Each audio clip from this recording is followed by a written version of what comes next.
ꯃꯌꯥꯝ ꯄꯨꯝꯅꯃꯛ ꯈꯨꯔꯨꯝꯖꯔꯤ ꯉꯁꯤ ꯂꯨꯍꯣꯡꯕ ꯆꯠꯇꯣꯏꯅꯤ ꯍꯪꯉꯛꯑꯣ ꯑꯣ ꯑꯩꯗꯤ ꯂꯣꯛ ꯍꯥꯡꯗꯕ ꯃꯥꯜꯂꯦ ꯀꯩꯅꯣꯝ ꯊꯛꯈꯤꯁꯦ ꯃꯌꯥꯝ ꯍꯧꯖꯤꯛꯁꯦ ꯄꯨꯡ 5:07 ꯆꯠꯂꯦꯕꯀꯣ ꯑꯌꯨꯛꯀꯤ ꯑꯗꯨꯗꯣ ꯍꯧꯖꯤꯛꯁꯦ ꯀꯨꯟꯗꯣ ꯂꯦꯡꯕꯒꯤ ꯍꯥꯟꯅ ꯑꯋꯥꯡ ꯈꯨꯅꯧꯗ ꯀꯦꯕ ꯆꯠꯇꯣꯏꯅꯦꯕꯀꯣ ꯑꯗꯨꯗꯨꯒ ꯑꯃꯨꯛ ꯅꯝꯕꯣꯜ ꯏꯔꯦꯡꯕꯝꯗ ꯑꯃꯨꯛ ꯀꯨꯟꯗꯣ ꯂꯦꯡꯕꯒꯤ ꯀꯦꯕ ꯆꯠꯇꯣꯏꯅꯦ ꯑꯗꯨꯗꯨꯒ ꯅꯨꯡꯊꯤꯟꯒꯤꯅ ꯑꯃꯨꯛ ꯑꯋꯥꯡ ꯈꯨꯅꯧꯒꯤ ꯀꯩꯅꯥꯁꯦ ꯍꯥꯟꯅ ꯀꯦꯊꯣꯛꯑꯀꯥꯟꯗ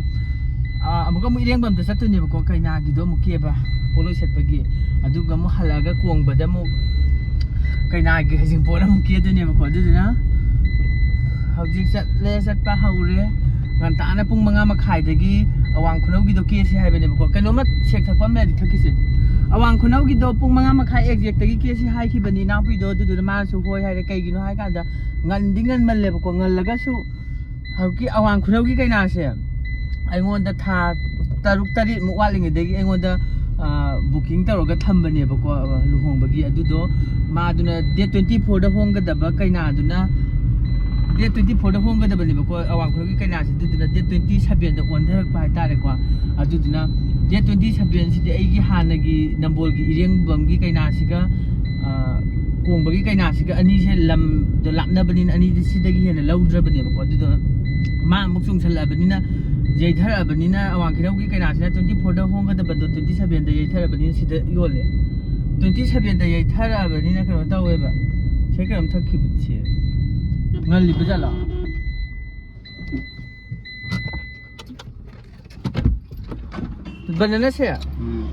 banana se ani piuka namthong bazar dane namthong thongsin aduduna mana 27 da yaitarabani aise amuka ngaunara hadi aidi already phajana kaina ani dudagi hena laujadre leijarabani bako hadi lamdo phak chanabani na karami na thenga sum pharak taidena ko mioi se hadi sauning ba khuning ba dum yaw po se haiden ko aduduna aido ani do leijarabani na atai ahen ba order myam am tawbi book tawge adu ai laujadre bako ado abki awang kunogi kaina ina pisina mogi date 24 da honga 27 da mu yaitharaga tawrokpani na aise matha sare bako habdi kamaina ahummak sisu aina loina keni di haire aduduga aigi di ira leite bako adu moina numitto cancel tawrokpa haitare ko naksal akanda tha muktang tha phadri ba moina haidore ise mu hadi date 27 da tare kiran duduana ade kaina do aina di date 27 taraga sungya yararo aidi ani sidagi hena lawbodo phagtani lamlapnabani dudu haire bodo moido thawai nungaitre bako de aina hoi phare aido aina kedaba yaroidabani na aido hadi kaigumba aina moina sorakpa matamni aina satri ke hange haiba yaiba kwa satri ke hange haiba matamda hadi ai pamjana lakpani na nasaw ba sida pa sale re sim tang do aduna sa samdelo sa ising masaya maroina yare de lo aduna satri thake haiba yaba poto mina ai pamjana neklakpaduda aisu hadi haidre bako mina ai pamjana laaga kaidobagi aina satri thadoino hadi booking tawramdaida satri thage haiba posina te khallaga aise ngaktang wakhanje kano tawre ko dhyan tawre ga haibra adwana khalle aduduga aise moida option piye bako khara thengna pamba khotpadi yararoi aina kundo lengbagi se pung 5:30 dagi chap chabi keba ngali ngande habira anu aisu aina ngamjaba da mama hoi naw pida haibani kundo lengbagi se pung 5:30 chap chabi ke kaina sina pung kundo lengbagi se pung 5:30 chap chabi ke gadaba ni aduduga kaina gi sina luhongbagi pologi kaina gi sina pung 13 exact chap chabi ke gadaba ni aina dumaina ngamgadabigi level ama timing ama se hotla kanda aina moida haireba ko hoi adudi akhoi nang pambagi nekpani ado ngamnaba tawrage khotlage haina haire hoi aduragadi yani aido hadi hanagi atopa kaina singdo mogi pungdi adum lejarabani na mama hoina haidorakpani na pungdo chon numitto chon tharakpani na aingonda di pharak tai aduduna amaso dum yanaba khotnaba aido pungdo nganna sumaina ai ngamjaba di level da dumaina aido dumai haire ko aduduga mone su hoi haire aduduga ngasi hauji pungje 5 helebako aduduna ngasai do inaw pi kaina do kundo lengbagi pung 5:30 de kega dabado aingonda ma do pung 3 minute 5 da hagot khrabane ko aingonda call tawra me ꯄꯨꯡ 3:05 ꯍꯧꯒꯠꯂꯦ ꯄꯨꯡ 5:30ꯗꯒꯤ ꯀꯦꯗꯣꯏꯅꯤꯅ ꯑꯩꯅꯁꯨ ꯍꯥꯏꯔꯦ ꯉꯔꯥꯡ ꯅꯨꯡꯗꯥꯡꯗꯣ ꯄꯨꯡ 5:30ꯗꯒꯤ ꯀꯦꯗꯣꯏꯅꯤꯅ ꯅꯪꯗꯣ ꯏꯅꯥꯎꯄꯤ ꯈꯔ ꯉꯟꯅ ꯍꯧꯒꯠꯂꯨ ꯑꯗꯨꯗꯨꯒ ꯅꯁꯝꯅ ꯅꯥꯒꯗꯣ ꯀꯪꯍꯟꯗꯅ ꯈꯣꯠꯇꯅ ꯐꯖꯅ ꯂꯩꯔꯝꯃꯣꯗꯨꯗꯣ ꯍꯥꯏꯔꯒ ꯍꯣꯏ ꯍꯥꯏꯔꯒ ꯑꯗꯨꯃꯥꯏꯅ ꯃꯥ ꯍꯧꯒꯠꯄ ꯃꯇꯝꯗ ꯑꯩꯁꯨ ꯍꯧꯗꯣꯛꯑꯝꯃꯦ ꯀꯣꯜ ꯇꯧꯔꯒ ꯑꯗꯨꯗꯨꯒ ꯑꯩ ꯍꯧꯒꯠꯂꯒ ꯁꯨꯃꯥꯏꯅ ꯏꯔꯨꯖ ꯃꯥꯏꯊꯗꯅ ꯑꯩꯁꯨ ꯂꯥꯛꯑꯦ ꯐꯖꯅ ꯀꯥꯏꯌꯦ ꯑꯌꯨꯛꯁꯤꯗ ꯇꯨꯝꯁꯤꯠꯀ ꯐꯥꯗꯕꯅꯦ ꯃꯌꯥꯝꯒꯤ ꯁꯦꯕꯥꯅꯤ ꯀꯩꯝ ꯈꯟꯗꯦ ꯑꯗꯣ ꯁꯦꯛꯁꯦ ꯁꯨꯡꯂꯣꯏ ꯂꯣꯏꯗ꯭ꯔꯤꯌꯦ ꯑꯩꯗꯤ ꯊꯦꯡꯕꯁꯦ ꯍꯩꯅꯗꯦꯕ ꯃꯤꯒꯤ ꯍꯥꯏꯗꯤ ꯃꯤꯁꯨ ꯑꯗꯨꯝ ꯈꯤꯇꯪ ꯍꯧꯖꯤꯛꯄꯨꯗꯤ ꯀꯩꯝ ꯇꯧꯔꯣꯏ ꯑꯇꯩ ꯍꯣꯔꯦꯟ ꯀꯣꯟꯅ ꯊꯦꯡꯉꯛꯄ ꯌꯥꯎꯔꯗꯤ ꯃꯤꯁꯦ ꯁꯥꯎꯅꯤꯡꯕ ꯅꯨꯡꯉꯥꯏꯇꯕ ꯑꯗꯨꯝ ꯌꯥꯎꯅꯔꯛꯏꯗꯅꯀꯣ ꯑꯗꯨꯗꯨꯅ ꯑꯩ ꯋꯥꯔꯁꯨ ꯇꯨꯝꯁꯤꯠ ꯐꯥꯔꯁꯨ ꯐꯥꯗ꯭ꯔꯁꯨ ꯃꯌꯥꯝꯒꯤ ꯁꯦꯕꯥꯅꯤ ꯑꯗꯨꯝ ꯐꯖꯅ ꯑꯗꯨم ꯉꯝꯅꯕ ꯐꯖꯅ ꯑꯗꯨꯝ ꯑꯦꯛꯖꯦꯛ ꯑꯩꯒꯤ ꯄꯨꯡ ꯍꯣꯠꯆꯕꯗꯣ ꯑꯗꯨ ꯌꯧꯔꯒꯗꯤ ꯑꯩꯉꯣꯟꯗ ꯌꯥꯝ ꯅꯨꯡꯉꯥꯏꯕꯀꯣ ꯑꯗꯨꯅ ꯍꯥꯊꯨꯒꯤ ꯊꯕꯛꯁꯨ ꯄꯥꯝꯖꯗꯦ ꯀꯦꯕ ꯍꯥꯏꯁꯤꯃꯛꯇꯕꯨ ꯒ꯭ꯌꯥꯟ ꯇꯥꯅ ꯀꯦꯕꯗꯨꯅ ꯐꯩꯗꯅ ꯑꯗꯨꯗꯨꯅ ꯇꯨꯝꯁꯤꯠ ꯐꯥꯕ ꯐꯥꯗꯕ ꯊꯤꯗꯅ ꯑꯗꯨꯝ ꯐꯖꯅ ꯆꯠꯆꯔꯤ ꯂꯣꯏꯗ꯭ꯔꯤꯕꯁꯤꯕꯣ ꯀꯨꯏꯌꯦ ꯊꯦꯡꯉꯦ ꯂꯥꯟꯊꯧ ꯍꯥ ꯅꯠꯇꯦ ꯚꯤꯗꯤꯑꯣ ꯁꯨꯝ ꯅꯝꯃꯤꯅꯦ ꯑꯩꯈꯣꯏꯒꯤ ꯁꯧꯔꯦ ꯁꯦꯛꯁꯤꯗ ꯂꯩꯔꯦ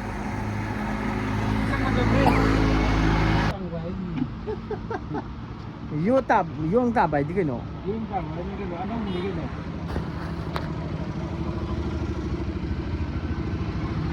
ꯊꯛꯑꯒꯦ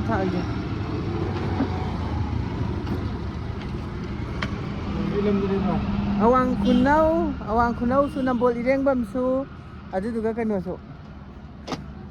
ꯀꯣꯡꯕꯅ ꯀꯩꯅꯣꯅꯤ ꯍꯩꯖꯤꯡꯄꯣꯠ ꯍꯣꯔꯦꯟ ꯅꯨꯡꯊꯤꯟ ꯀꯦꯒꯗꯕ ꯏꯁꯇꯤꯛꯇꯤ ꯌꯥꯎꯗꯦ ꯕꯅꯥꯅꯥꯁꯦ ꯈꯔ ꯁꯥꯐꯅꯕ ꯄꯨꯛꯁꯦ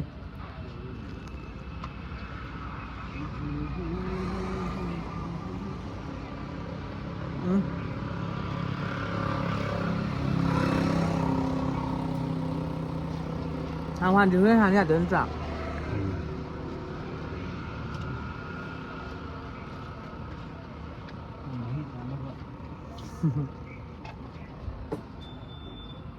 다 이시기.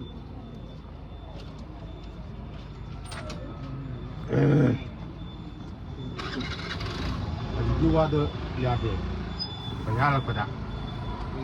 까이든 얻어주는 거 없을게. 왜 지나가면 이거 얌칠로 거기 더 야라게. 라풍 마 풍지. 군돌랭 바구기부터 토이는 간잔데 바고 아야. 막 가면 그다 되도 시대야. 황제.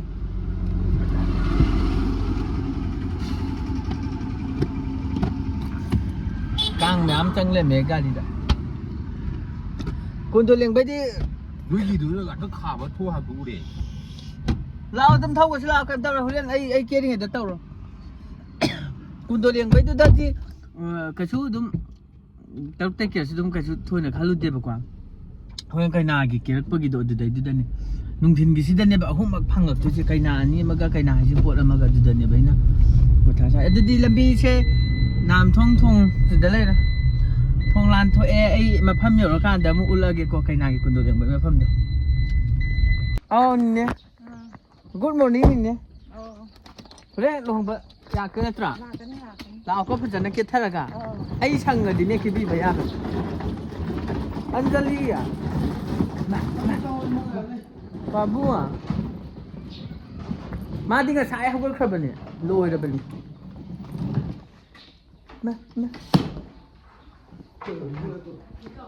마 해.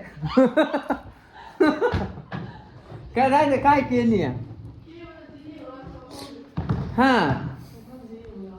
mang con demi am lạc cái tra ha chi nơi đã tụi mình bảo mắm bơ hai độc bự ngang cái đó mắm mê pram không được cái kỳ vẫn chi mà hay mà mình cái can này chi đi mắm bơ mà 마 기세에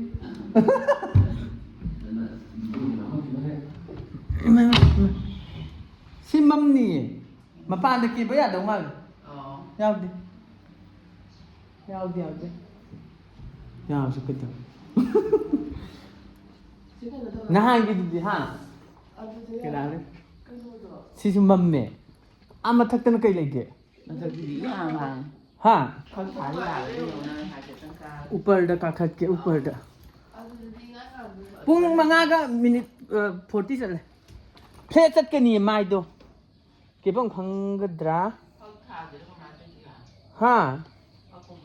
ꯁꯤꯗ ꯀꯦꯔꯁꯤ ꯂꯥꯎ ꯁꯤꯗ ꯃꯊꯛꯇ ꯑꯗꯨꯝ ꯀꯦꯔꯁꯤ ꯃꯊꯛꯁꯤꯗꯤ ꯁꯦꯝꯖꯟꯗ꯭ꯔꯤꯀꯣ first floor ꯑꯣꯏꯗꯣꯏꯅꯤ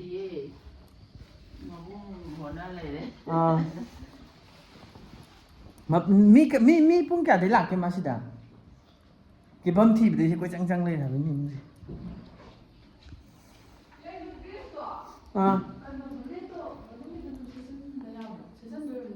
ꯁꯦꯠꯂꯣ ꯑꯗꯨꯝ ꯈꯔ ꯀꯥꯏꯗꯦ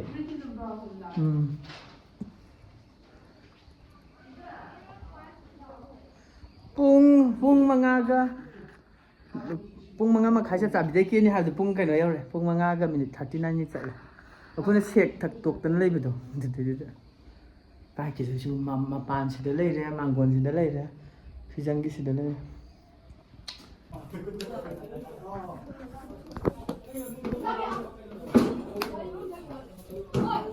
ꯂꯣꯏꯔꯦ ꯍꯧꯖꯤꯛ ꯍꯩꯖꯤꯡꯄꯣꯠꯀꯤ ꯀꯦꯕ ꯌꯥꯔꯕ ꯐꯖꯔꯕꯕ ꯆꯝꯂꯞꯅ ꯅꯠꯇ꯭ꯔꯥ ꯑꯗꯨ ꯆꯠꯂꯒꯦ ꯍꯧꯖꯤꯛ ꯀꯩꯅꯣꯗ ꯆꯠꯇꯣꯏꯅꯤ ꯀꯩꯕ ꯑꯩ ꯆꯠꯇꯣꯏꯗꯣ ꯂꯝꯕꯣꯜ ꯏꯔꯦꯡꯕꯝꯗ ꯑꯃꯨꯛ ꯆꯠꯇꯣꯏꯅꯤ ꯍꯧꯖꯤꯛ ꯀꯩꯅꯥ ꯆꯝꯂꯞꯅ ꯀꯨꯟꯗꯣ ꯂꯦꯡꯕꯒꯤ ꯑꯍꯥꯟꯕ ꯀꯦꯕ ꯂꯣꯏꯔꯦ ꯍꯧꯖꯤꯛ ꯅꯠꯇ꯭ꯔꯥ ꯏꯃꯥ ꯀꯩ ꯏꯟꯖꯥꯡ ꯊꯣꯡꯉꯤꯅꯣ ꯉꯥ ꯊꯣꯡꯉꯤ ꯏꯃꯥ ꯑꯩ ꯄꯨꯡ ꯃꯝꯈꯔꯦ ꯁꯤ ꯃꯄꯥꯟꯗ ꯂꯣꯏꯔꯦ ꯀꯥꯏꯅꯣ ꯑꯩ ꯁꯨꯔꯕꯣ ꯁꯨꯔꯦ ꯍꯧꯖꯤꯛ ꯆꯠꯂꯒꯦ ꯃꯄꯥꯟ ꯊꯣꯛꯂꯛꯄꯁꯤꯗ ꯀꯩꯅꯣ ꯇꯧꯅꯤ ꯆꯠꯂꯒꯦꯀꯣ ꯅꯪꯒꯤ ꯀꯩꯀꯩꯅꯣ ꯐꯖꯅ ꯌꯦꯡꯍꯧꯔꯣ ꯁꯨꯔꯦ ꯑꯩ ꯆꯝꯄꯜꯗꯨꯗꯤ ꯀꯔꯤ ꯂꯝ ꯆꯠꯈ꯭ꯔꯒꯦ ꯍꯥ ꯌꯥꯅꯤ ꯋꯥꯏꯠꯇꯣ ꯂꯩꯔꯦ ꯂꯣꯏꯔꯦ ꯅꯝꯕꯣꯜ ꯏꯔꯦꯡꯕꯝꯗ ꯑꯃꯨꯛ ꯆꯠꯂꯅꯤ ꯕꯥꯏ ꯕꯨꯡꯉꯣ ꯕꯥꯏ ꯂꯥꯛꯆꯒꯦ ꯃꯥ ꯑꯩꯗꯤ ꯑꯗꯨꯝ ꯅꯦꯠꯂꯦ ꯗꯥꯆꯥꯎꯄꯥ ꯆꯠꯂꯁꯦ ꯅꯝꯕꯣꯜ ꯏꯔꯦꯡꯕꯝ ꯀꯦꯔꯝꯃꯦ ꯅꯝꯕꯣꯜ ꯏꯔꯦꯡꯕꯝ ꯇꯥꯟꯅ ꯑꯃꯨꯛ ꯆꯠꯂꯒꯦ ꯑꯗꯨꯒ ꯎꯠꯆꯔꯒꯦꯀꯣ ꯃꯌꯥꯝ ꯒꯥꯔꯤ ꯇꯣꯡꯈꯤꯒꯦ ꯍꯧꯖꯤꯛ ꯁꯣꯝ ꯁꯥꯏꯠꯇꯧꯅꯤ ꯍꯧꯖꯤꯛ ꯑꯃꯨꯛ ꯒꯥꯔꯤ ꯊꯧꯕ ꯍꯧꯔꯦ ꯑꯩꯈꯣꯏꯗꯣ ꯀꯩꯅꯣ ꯇꯧꯗꯣꯏꯅꯦꯕꯀꯣ ꯑꯩꯈꯣꯏꯅ ꯈꯤꯇꯪ ꯄꯨꯡ 5 ꯃꯈꯥꯏꯗ ꯀꯦꯕ ꯍꯥꯏꯕꯗꯣ ꯈꯤꯇꯪꯗꯤ ꯊꯦꯡꯗꯣꯛꯈ꯭ꯔꯦ ꯂꯦꯠ ꯑꯣꯏꯊꯣꯛꯈ꯭ꯔꯦ ꯍꯥꯏꯕꯗꯤ ꯑꯩꯈꯣꯏꯅ ꯂꯝꯕꯤꯗ ꯑꯃꯨꯛ ꯁꯦꯛ ꯊꯛꯇꯣꯛ ꯂꯩꯗꯅꯀꯣ ꯏꯕꯥꯅꯤꯅ ꯑꯗꯨꯗꯨꯅ ꯈꯤꯇꯪ ꯆꯣꯟꯊꯈ꯭ꯔꯦ 6 ꯇꯥꯗ꯭ꯔꯣꯕ ꯀꯩꯅꯣꯝ ꯇꯧꯕꯅꯦꯕꯀꯣ ꯑꯗꯨꯃꯥꯏꯅ ꯀꯦꯕ ꯍꯧꯔꯦ ꯍꯧꯖꯤꯛꯅ ꯄꯨꯡ 8ꯒ ꯃꯤꯅꯤꯠ 10 ꯆꯠꯂꯦ ꯁꯝꯅꯥ ꯁꯦꯝꯕ ꯈꯣꯠꯄ ꯑꯗꯨꯝ ꯄꯨꯡ 1ꯒ ꯃꯤꯅꯤꯠ 10 ꯆꯪꯈ꯭ꯔꯦ ꯑꯗꯨꯅ ꯍꯧꯖꯤꯛ ꯅꯝꯕꯣꯜ ꯏꯔꯦꯡꯕꯝꯗ ꯆꯠꯂꯦ ꯌꯧꯔꯀꯥꯟꯗ ꯑꯃꯨꯛ ꯎꯠꯂꯛꯑꯒꯦ ꯌꯧꯔꯦ ꯑꯩ ꯁꯤꯔꯦꯗ ꯌꯧꯔꯦ ꯏꯔꯦꯡꯕꯝ ꯁꯤꯔꯦ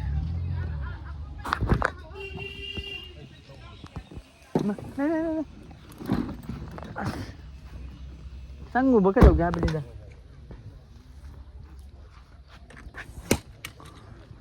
ꯌꯧꯔꯦ ꯕꯨꯠ ꯃꯥꯜꯂꯦ ꯁꯤꯗ ꯅꯠꯇ꯭ꯔꯕꯨ ꯀꯩꯅꯣ ꯍꯥ ꯀꯝꯕꯅꯣ ꯑꯣ ꯃꯥꯅꯤ ꯑꯩ ꯑꯃꯨꯛ ꯀꯩꯅꯥ ꯑꯣꯟꯅꯔꯦ ꯇꯧꯗꯅ ꯑꯃꯨꯛꯅꯦ ꯑꯣꯟꯅꯒ ꯇꯩꯅꯒꯅꯦ ꯇꯧꯏ ꯊꯕꯛꯁꯤꯡꯁꯦ ꯆꯧꯁꯤ ꯂꯥꯛꯑꯣ ꯁꯤꯗ ꯑꯃꯨꯛꯀ ꯑꯃꯨꯛ ꯑꯣꯟꯅꯒꯦ ꯇꯧꯋꯦ ꯍꯥꯏꯕ ꯀꯩꯅꯥꯁꯦ ꯑꯃꯨꯛꯀ ꯑꯃꯨꯛ ꯑꯣꯟꯅꯒꯦ ꯇꯧꯋꯤ ꯍꯟꯗꯛꯁꯨ ꯂꯥꯛꯑꯣ ꯂꯨꯝꯃꯦꯍꯦ ꯀꯕꯣꯛꯁꯤꯅ ꯃꯔꯣꯟ ꯑꯃ ꯆꯥꯎꯕꯅꯦ ꯑꯃ ꯑꯅꯤꯈꯛ ꯍꯥꯞꯇꯦꯕ ꯄꯣꯠ ꯆꯩꯁꯦ ꯃꯦꯆꯤꯟꯅꯣ ꯅꯨꯡꯆꯤꯜꯂꯣ ꯀꯔꯤꯌꯣ ꯀꯔꯥꯑꯣ ꯂꯣꯏꯅ ꯄ꯭ꯔꯇꯤꯃꯥꯗꯨꯕꯨ ꯀꯔꯤ ꯂꯝ ꯂꯩꯈ꯭ꯔꯕꯖꯥꯠꯅꯣ ꯀꯤꯕꯁꯤ ꯗꯥ ꯆꯥꯎꯕꯁꯦ ꯃꯅꯨꯡꯗ ꯆꯪꯉꯨꯁꯤ ꯌꯥꯗꯦ ꯍꯥꯏꯕ ꯀꯩꯅꯥꯒꯤ ꯌꯨꯝ ꯀꯩꯅꯣ ꯁꯨꯃꯥꯡꯗ ꯐꯝꯕ ꯌꯥꯏꯗꯅ ꯅꯣꯕꯥꯞ ꯀꯌꯥꯝ ꯄꯥꯜꯂꯦ ꯍꯥꯎꯗꯣꯏꯅꯤ ꯎꯠꯂꯛꯀꯦ ꯁꯤꯗ ꯆꯪꯈ꯭ꯔꯦꯗꯀꯣ ꯁꯤꯗ ꯂꯩꯇꯨ ꯅꯣꯕꯥꯞ ꯍꯥꯎꯗꯣꯏꯅꯤ ꯅꯦ ꯒꯨꯗ ꯃꯣꯔꯅꯤꯡ ꯀꯩꯅꯥꯗꯨꯕꯨ ꯂꯩꯍꯧꯔꯤꯕ꯭ꯔꯥ ꯍꯥꯏ ꯇꯧꯔꯛꯑꯣ ꯑꯗꯨꯗꯤ ꯍꯥꯏ ꯇꯧꯔꯛꯑꯣ ꯅꯨꯄꯥ ꯃꯌꯨꯝꯗꯣ ꯀꯩꯗꯅꯦꯕ ꯂꯩꯃꯔꯥꯝ ꯍꯥꯏꯕ꯭ꯔꯣ hainou bo ai kai dino si lấy mang có thằng ấy vậy ô hainou bo ana som a sagol ban morang hanu ba dom so am lei ba lo khata sa ge piro nu ta sa do kai no Natra, phane si mi phane phok ja babu aina la. Mak tai sia. Phun ke taw ha bi sing kimbon. Ai din ne khambra pung se exact yau jadra. Aina hal mane ba kaina ama do han kiram maga kundu leng bai sigi sina pung tare makhai da yau kani compulsory theng abada nipan manung hai bane ba kwa. Tare ka minute 40 chakha. Chap ta yau ja bane ha bai di. Aina hai bising aina aduna kaina lawba matam dani aina ngamgadaba pungjing du hotla lawje heba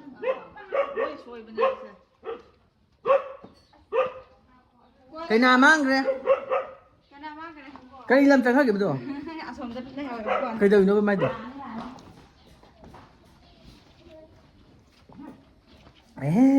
si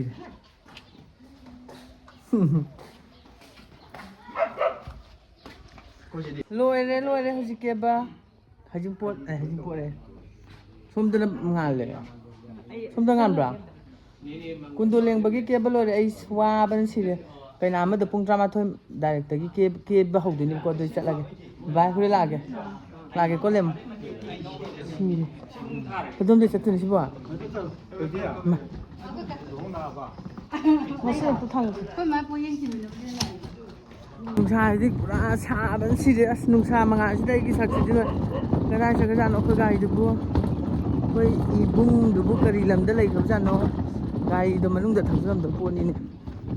ma pan du hung du ga ma gai mu da tum lem ding an ta hau du pi da ga tu lai ni ba gai le jan no sang ni mu si pok si ga si lai nga pha ba jan de bu ma ga jan la khang thi pung ma pan ga mi ne au si aina sigi kaina si pung tare makhai sab sabio kani thenga bada nipan melung ha ga pung tare ka minute ka de 40 da sab sab ne ba aina pungjing hai ba sing je isana pung ma hot la ga dum tsai ba da ba chala se yum da dai chala ga ne kana to si sak sa ga awang khunau gi dum ani na so bai di kui da ga ke ba hàng đồ kem tâm em xí hàng đồ thú cái đó đi thua ai mà cắt đảo khúc trên nào đấy sao gì hả lôi đấy nha hôm nay muốn làm kia xì đấy mai thì xa bữa xì chặt là xì pung cả tại pung mà phần cái mình cùng chặt lấy qua pung ta ra yếm nhiều đi nè ta ra tính ra mà khai mình chắc xa lời đi nè được cả mung nát ra adumana ma hotre pero khamu musan lesi bua nang thong thing yam badagi mayam yum yawraga namake lambi da makta mung nambe abin ge sa ban si re thi da sanu pa laite akhoi kaina mayam phajaraga lore ai di ko na mu phajaba yai dana na tra mayam ge seba ma buk pe na ba phajana tawbi basni hena aingonda important oi jai ai thi ba khot pa main tau de dana mayam gi pukning pen bi daga lore ai di season loi kan le ko na ai ke pa hadin sa kai no opo phajin ale sa tho ga mu tho le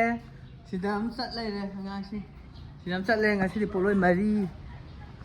mari ni mi pula na ki ban si ha la o pung tara makhai ta le hoji thangalo pung tara ga minute 35 chat le ba kwa do rama thoi exact sab sabi de ke ni hai gi bane ba fen ka yaw law dana ulake ha makeup ai din ni sinam ki se satri tha ke ha do ma tha de ni ba ko premika mai bam aina kiran mai bam mana premika mai bam hai bani ni pi ma cha oi ba wani hai bani ma kai sa kha ge sang do celebrity ni ma mang thong de de mà cái gì ấy sâu lẳng luôn nè lão sao thật thế xà bên xà em nè thôi đi lên sinh đi này cái bà bung lên sinh đi này à cô con cả xong à lão cái gì Haba, ngai haba pina pina mu, soalnya berapa tapi. Soalnya yang masih tahu semua. Oh ya, aduh, mau sini.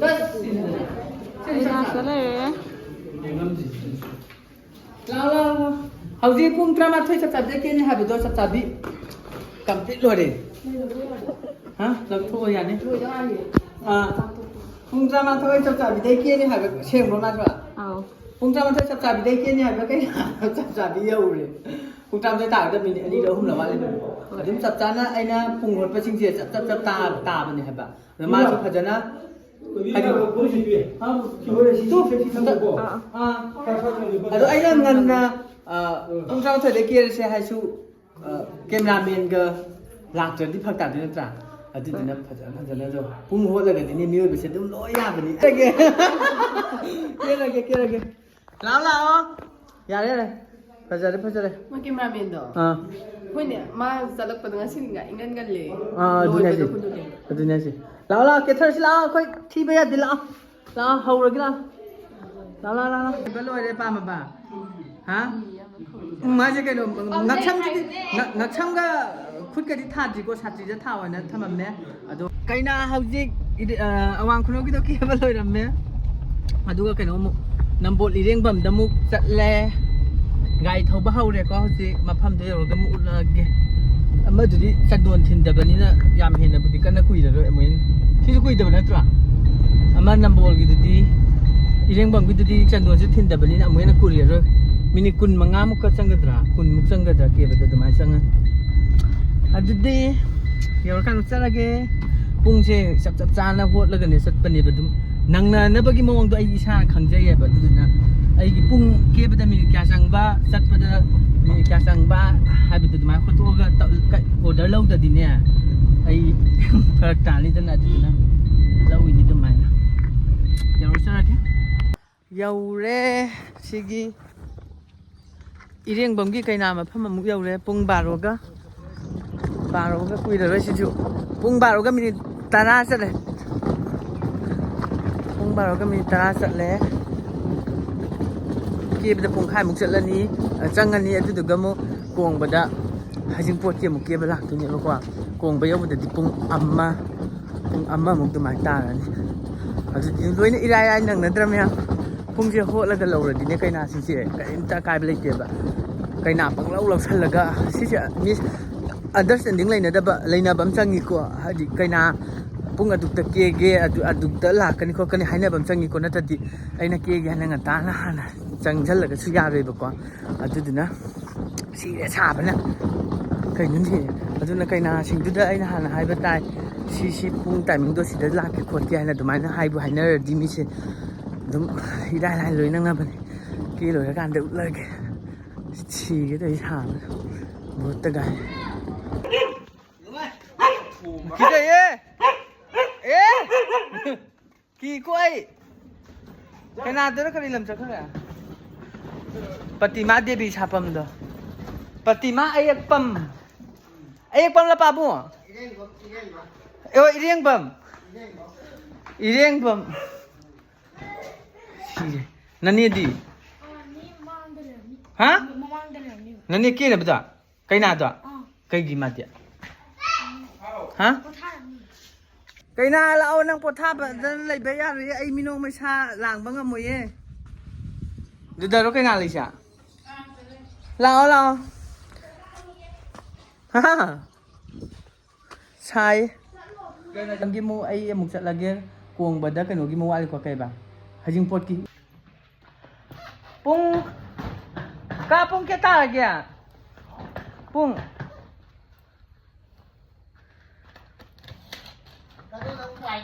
Kuang bada pun kya tara Baro ga min nipu mali sali kuang bada mu kya dune Gari Da sa pa muk le ram dana phone tau na ka unai ni ha ba Nang budi nang ni irai lai na du su theng badu tali dana gan ta kem phai Kai khu sa no sa ba na si Ko chen bai si ni Mayam gi se bai Chi sa Chi da ji da他能让你 ꯁꯥꯕ ꯍꯥꯏꯅ ꯍꯦꯛꯇ ꯀꯔꯥꯃꯦꯟ ꯁꯥꯕꯤꯗꯨꯗꯤ ꯅꯠꯇꯕ ꯁꯥꯕꯤꯗꯨ ꯑꯗꯨꯝ ꯏꯁꯥꯗ ꯈꯔ ꯑꯗꯨꯝ ꯍꯥꯊꯨ ꯊꯨꯗ꯭ꯔꯣ ꯆꯪꯈꯤꯕꯒꯁꯨ ꯀꯦꯗꯦꯗꯣ minute 20ꯒ ꯐꯥꯗꯦꯗ ꯀꯦꯔꯤꯗꯣ ꯁꯥꯏꯅꯦ ꯌꯧꯔꯀꯥꯟꯗ ꯆꯠꯂꯒꯦ ꯃꯌꯥꯝ ꯀꯣꯡꯕ ꯌꯧꯔꯀꯥꯟꯗ ꯀꯣꯡꯕꯒꯤꯗꯨꯅ ꯃꯣꯏ ꯍꯩꯖꯤꯡꯄꯣꯠ ꯑꯣꯏꯗꯣꯏꯅꯦꯕꯀꯣ ꯌꯧꯔꯀꯥꯟꯗ ꯆꯠꯂꯒꯦ ꯁꯛꯁꯦ ꯃꯤ ꯃꯥꯟꯗ꯭ꯔꯦ ꯀꯣꯡꯕ ꯌꯧꯔꯦ ꯄꯨꯡ 1ꯒ ꯃꯤꯅꯤꯠ 23 ꯆꯠꯂꯦ ꯀꯩꯅꯥ ꯍꯩꯖꯤꯡꯄꯣꯠꯀꯤ ꯑꯃꯨꯛ ꯀꯦꯔꯅꯤ ꯁꯤꯔꯦ ꯐꯨꯜ ꯃꯦꯀꯞ ꯂꯧꯊꯣꯛꯀꯦ ꯑꯌꯥ ꯂꯥꯛꯑꯣ 이봉 ꯅꯨꯡꯁꯤꯕ ꯂꯥꯛꯑꯣ ꯋꯥꯃꯤꯟꯅꯔꯦ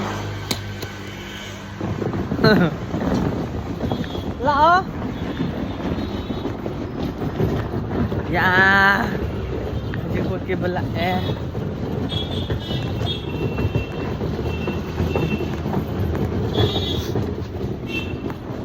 사반시 메이크업 라에 그다이드노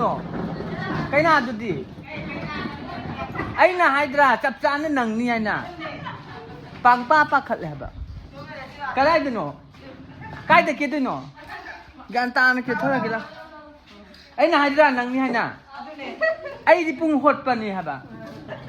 그이나 아니 깨람 로르버니 하바 까노 그돈 데 까드노 하 까다기 손데 까드네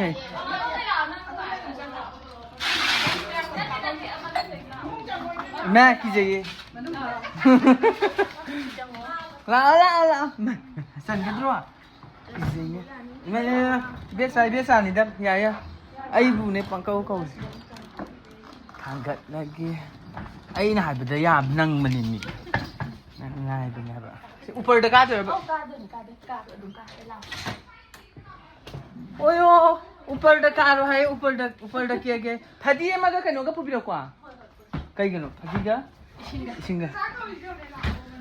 फदीगा इसिंगा छाई सी अखोय कइना के बलोय रे थोरे पुंग अपुंगा कइनो चले लाओ येंगे सिदा कइना पामा बो संग बारो असंग बे पाम जबरा या ही जो सन हाथ तंग से माना या अदि लुहोंबदा फजना थेंनरसिको सुवारे बाय थोले कइना रे हरे याम पामजरे हाय मोय असमाना पामजय हायबसे याम नुंगायबको पुंग अहुम मखाय खरे हेलप तारे हौजिसे पुंग मरी तादि लोयबबुदि अदुम गसाने लोयरबनि दिलेले तौलेरबको अदुना पामजरे हाये नंगोइदा बा लेतेको कइना केबा मतमदा अइना आले खोंगांग मना खोंग कोक चंगा दा फमु हाबि मा काजे ला अदो लोरे आई हाइदि कइना सिंगना नंग ngoi ana pakhatpa tawbigano adum pungbu pung matambu hotlagadi adum compulsory nangmani ba ko aduduna ai compulsory adum yarakani aina haiba pungduda ado aina soida ngamdana na gi khardi khangde ko adu na de yekta kaisu thodo pataw dragadi ai compulsory adum lakani mayam aduduna aina haiba pungdu tang pibiu aduduga maru oina ai mayam da kainom so haijage ba ko हाइदि कइना के ब्लाकपद अखोय कइना फांजनबा यावबा तारगदि लैरिबा कइना नतबा अतोपा family गी any member अमना हाइपेट के बिरा मुदु तौबा मतमदा के B दे हना साउबिगनो को हाइदि अखोय कइना ngata फांजनरपा यावबनिना कइना अमा दोके लोरा कांदा कइना अमा मुक चक्तनिना खतंग मतमदो पुंगदो खतंग पुंगदा चटलकपनिना खतंग खुयौना गद्राइना नुंगाइ देबा पाखटलेबा को अखोय दुदुना हाना अतोपा कइना नतबा इमुंदुगी मियोय के बिउ हाइबा तारगदि कनो हाइबिरो हाना अइंगोंदा हाइबिरो अदुदुगा एक्स्ट्रा मेकअप आर्टिस्ट पुबिरो हाना दुमाना हाइबिरो अदुदुगा अइ अदुम पुजरके दुमाना लैजै अदुदुगा कइना फांजनरपा मतमददि अइना कइनादुगी फैमिली अतोपा केसनबदो ngamदेबको सासु याम साइ हादि कइना अमा नंगनाबा जेनबदा अदुनि ये सीरसाव मुमांसे पंगपा पाखत प्रमाण बा तु साबगी ꯁꯤꯔꯦ ꯉꯁꯤ ꯅꯣꯡꯃꯒꯤ ꯂꯧꯎ ꯁꯤꯡꯎ ꯋꯥꯐꯝ ꯂꯣꯏꯔꯦ ꯑꯗꯣ ꯃꯌꯥꯝ ꯂꯥꯏꯛ ꯁꯤꯌꯥꯔ ꯁꯕꯁꯀ꯭ꯔꯥꯏꯕ ꯇꯧꯕꯤꯔꯝꯃꯣ ꯑꯗꯨꯗꯨꯒ ꯃꯇꯨꯡ ꯇꯥꯕ ꯑꯩꯒꯤ ꯋꯦꯗꯤꯡ ꯁꯤꯖꯟꯒꯤ ꯂꯥꯛꯄꯁꯤꯗ ꯃꯌꯥꯝꯅ ꯕꯨꯀꯤꯡ ꯇꯧꯅꯤꯡꯕ ꯇꯥꯔꯒꯁꯨ ꯑꯩ ꯀꯣꯟꯇꯦꯛ ꯅꯝꯕꯔꯗꯣ ꯑꯩ ꯁ꯭ꯀ꯭ꯔꯤꯟꯗ ꯊꯣꯛꯍꯟꯖꯔꯝꯒꯦꯀꯣ ꯁꯋꯥꯏꯗ ꯑꯗꯣ ꯃꯌꯥꯝꯅ ꯑꯗꯨꯝ ꯀꯣꯟꯇꯦꯛ ꯇꯧꯕꯤꯔꯛꯑꯣ ꯃꯇꯥꯡꯁꯤꯗ ꯂꯣꯏꯁꯤꯟꯖꯔꯒꯦ ꯃꯌꯥꯝ ꯌꯥꯏꯐꯔꯦ ꯕꯥꯏ ꯕꯥꯏ